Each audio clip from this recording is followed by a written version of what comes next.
Good morning, boys and girls. It's Monday and I'm back in school again today, and it is February now. It is the 1st of February, and I'm going to ask you to do something every day from now on, which we probably should have been doing already, and that is to write the date. So every day when you start your work, the first thing I want you to do is to write the date. Now, if you have lined paper, it would be best for laying out your letters and your numbers, but just use whatever you have. So let's look at our date today. So here is our date today. I'll hold it up so you can see the whole thing a little bit better. It is Monday, the 1st of February 2021. There it is there. So we leave a space between each part of the date. Monday, space, 1st, space, February, and then 2021. All right. And February is kind of a tricky spelling. It has a little R jammed in the middle there, which doesn't seem to do very much of a job. So don't forget to put that R in. All right. Now, as we know, February is the shortest month of the year. It usually has how many days? It usually has 28 days, and the other months usually have 30 or 31 days. Now, in a leap year, which is every 4th year, February has an extra date.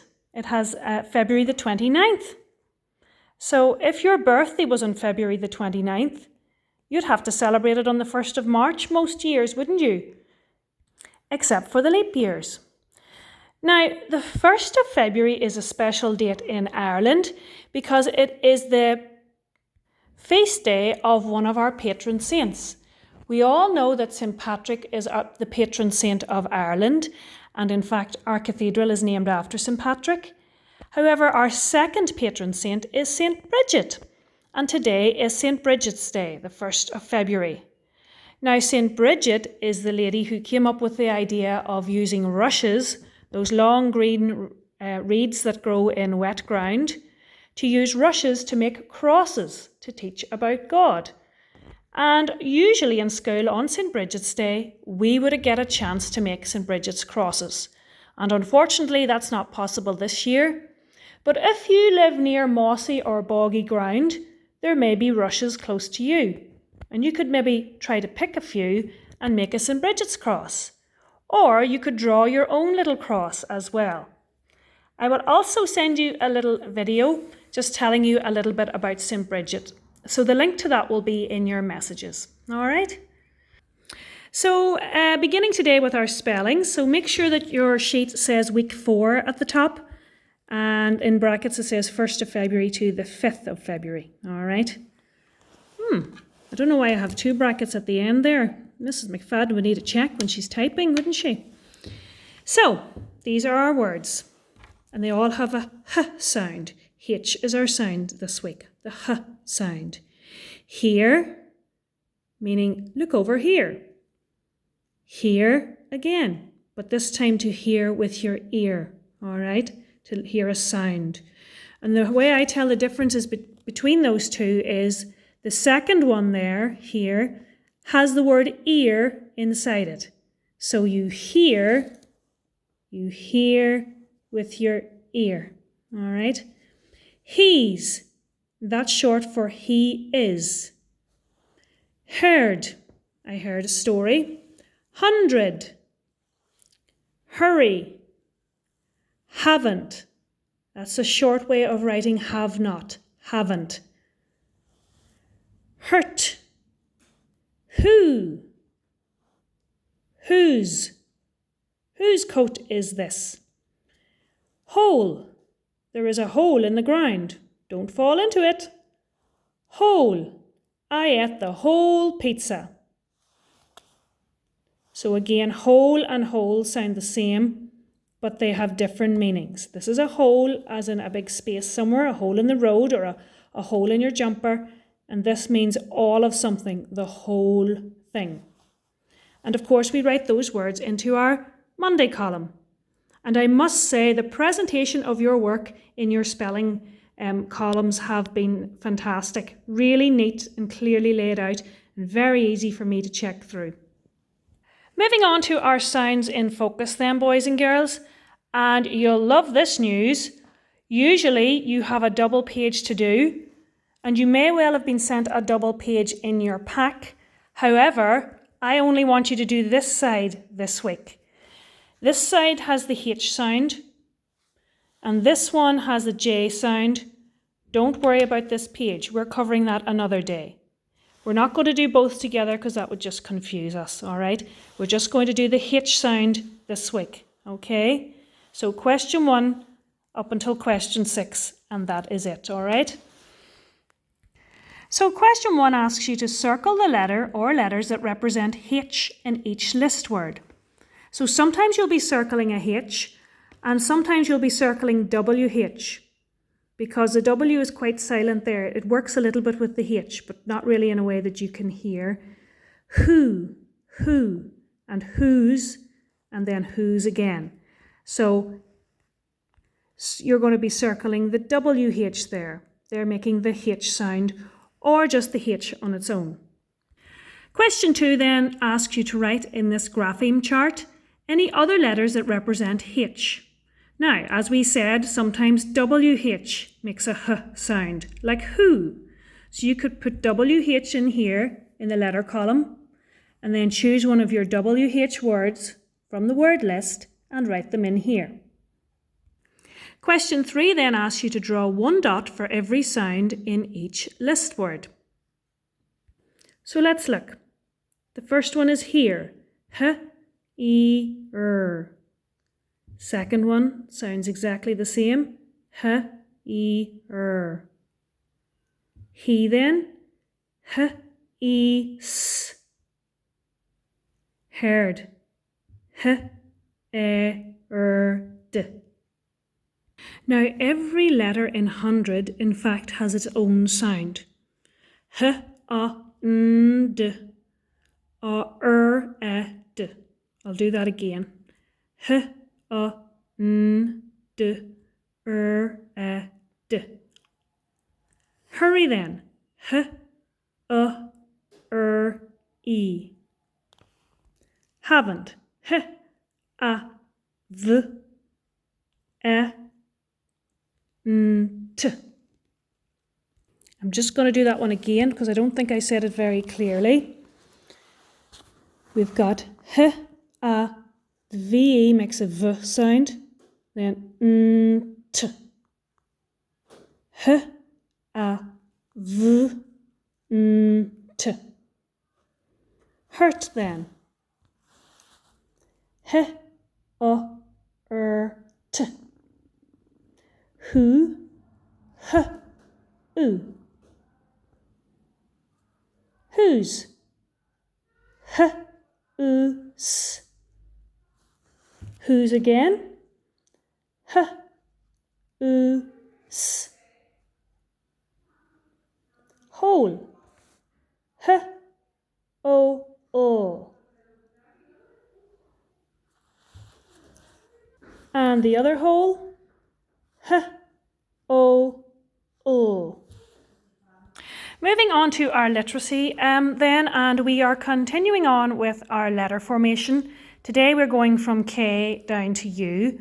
Over the course of this week we're doing a variety of things. So on Tuesday we are looking at compound words again, and then the following day I believe it's comprehension.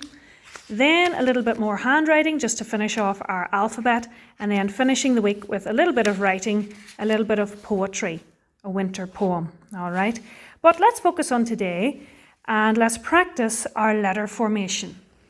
So we're starting with K today, which I always think is the hardest lowercase letter to write because there's straight bits and curly bits and flicks and all the rest, so it's quite hard. So let's practice K to start. Down, halfway up, around, out, flick. Down, up, around, out, flick. L then, down and flick. Down and flick.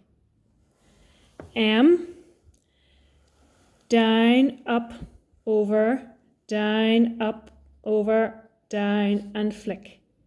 And make sure that M has a little sticky up bit, okay? Sometimes people do their M's just like this and they don't have this little bit, but it's important, all right? Down, up, over, down, up, over, down and flick. Our N then should have this little sticky uppy bit too. Down, up, over, down and flick. O then is just round in a circle, round like this. Okay, make sure you do a perfect circle. Sometimes our O's look a little bit like this. We miss the mark.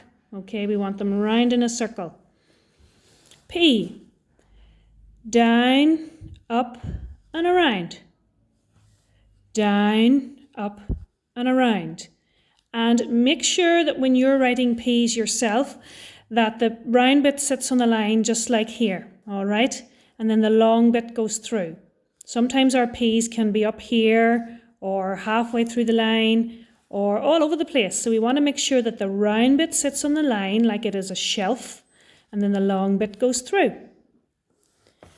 Q then, and we go around, up, down and flick. And most flicks that we do have slight little curl to them. But the Q flick is quite straight. It's a diagonal straight line, okay? Round, up, down and flick. Q usually appears alongside U, doesn't it? I always think they're besties. Usually when you see a Q, you see a U beside it for words like queen or quiet, quite or quit. They tend to hang out together. Q likes to have U beside him. R then, again, another little sticky up bit here, so we don't want to see R's like that in our own writing, all right? We want to see that little bit here. Down, up and over, all right? Down, up and over. S then, sometimes our lowercase s's are larger than our other lowercase letters, and that is because there is so much to do in a small space. We have to go round this way and then back round the other way. Round this way and back round the other way. And it just takes lots of practice to get that S the right size. T then, you have to go down and around and a line through the middle. Down and around and a line through the middle. And then the U, down, around, up, down, flick. Down, around, up, down, flick. So let's practice our handwriting today. In our maths then today we are continuing to count money, and then for the remainder of the week we will be working on our 4 times tables. So for Tuesday, Wednesday and Thursday we'll be working through our times tables booklet. On Friday we will be doing word problems related to our 4 times tables, little bit like the 3 times tables page we did last week. And then hopefully by Friday you'll be able not only to take a spelling test but also to do a little 4 times tables test at home as well. But let's look at today, money. Now section 1 and section 2 are okay. Section 3 is a bit trickier and it may take a bit more time, but let's have a wee look through them. Question 1 asks you to use 5 coins each time. Not 4, not 3, not 6, just 5 coins to make each amount of money. So the first amount there is 74p. So what you cannot do is use maybe a 50, a 20 and 2 2p's. Because although they would make 74p together, it's not 5 coins, all right? You have to think. Play around with the paper coins that I have given you, or if you have real coins at home, even better. And try and think of 5 coins that you could add together to make each amount. Question 2 then says, Paul and Salma each have 5 different coins. And there's Paul and Salma's money. First question, what amount does each have? So that's not too bad. You just count up how much each person has. All right. You'll see there we have the old pound coins here. As we know, they've changed now to gold and silver. Question B then says to list other sets of 5 different coins and the amounts they make. Now, it doesn't specify how many sets you have to make, so I'm going to say 3 sets. 3 different sets of 5 coins that make an amount. So for example, I might say to myself, okay, I'm going to make 41p. I'm going to use 4 10p's and then a 1p. And that will be 5 coins to make my amount. The easiest thing to do would be to pull out 5 coins and then add them up and see what amount they make. Oh, I've just realised my 4 10s for 40p and my 1p won't work because it has to be 5 different coins in question 2. Okay, not for question 1, but for question 2, it has to be 5 different coins. Look, I should have spotted it there. It's highlighted in bold writing. So I would have to think of a different way to make that amount. So it just takes a little bit of playing around with coins, trying to make different amounts. All right. Now, question 3, as I said, is quite tricky, but give it a try. Even if you get the question A done, that will be great. You know, give it a try, but if it is very difficult, that's fine. Don't worry, because it is tricky. It is tricky, so don't be panicking, all right? So you have different types of food there, and they all have different prices. So as you see, the chicken dinner there is quite expensive. It's £8.80 when you compare it with the salad, which is £1.10. And question A says, which 2 meals together can be bought for exactly £5? So you have to think, which of these 2 plates of food could I get and I would have to pay exactly £5? Now you can rule out the chicken because it's £8.80, so already it's over £5.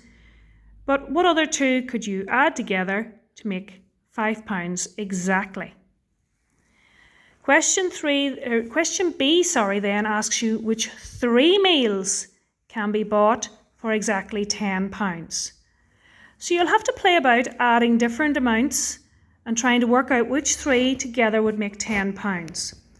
So let's say you were adding the burger and the curry together. Add the pounds up in your head, £2 and £4, that's £6. And then add the pence, 20 and 30, that's 50p, so that's £6.50. So break the amounts up into pounds and pence and then try and add them together. All right. Question C asks you which meals can be bought for exactly £6.50. So it doesn't tell you how many meals this time, but you have to try adding different amounts to see if you can get some amounts to total £6.50. Question D asks you how much is your change from £10 when you buy salad and chicken. Okay, so chicken is £8.80 and salad is £1.10. So they cost together £9.90. You're not going to get much change from £10, are you, if you spend £9.90? In fact, how much will you get back? You decide. So I definitely want to see question 1 and question 2 done, and I want you to have a really good go at question 3. All right? So of course this week as well, carry on with your accelerated reading and with your Sumdog as well. I'll send through some more book titles if you need them to read this week, or you can send me a little message if you want any extra books to read for accelerated reading. All right? Talk to you tomorrow. Bye-bye.